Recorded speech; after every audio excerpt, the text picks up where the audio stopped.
राम राम मंडळी, कसे आहात? तर चला, माझ्या छोट्याशा मिनी मुलाकोणते तुमचं स्वागत आहे. छोटंसंच आहे पण छान आहे. तर चला, आमच्या घरी आज आले होते पाहुणे.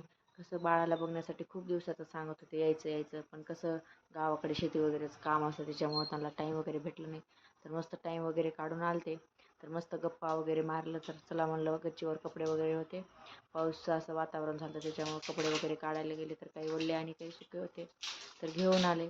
तर मग चला म्हणलं, आता चहाचा टाईम झालाय, खाली जाऊन चहा वगैरे करून घेते. चहा घेत नाही ना तोपर्यंत चांगलंच वाटत नाही. तर कसं डोकंही दुखत होतं. तर म्हणलं चला, चहा वगैरे जर घेतलं तर थोडं छान वाटतं. तर खूप लोक म्हणतात डिलेवरीमध्ये चहा नको पिऊ, चहा नको पिऊ, चांगलं नसतं बाळासाठी. पण कसं ती सवय लागली ना तर थोडंसं तरी घ्यावंच वाटतं.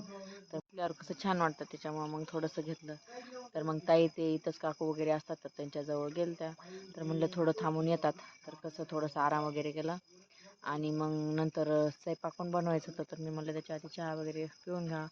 तर चला, मग ताईने काय हे मग छानसं आणलं होतं माझ्या सासूबाईने ड्रेस. तर खूप छान होतं. हे आणलं होतं ताईने पण आणलेलं खूप छान होतं.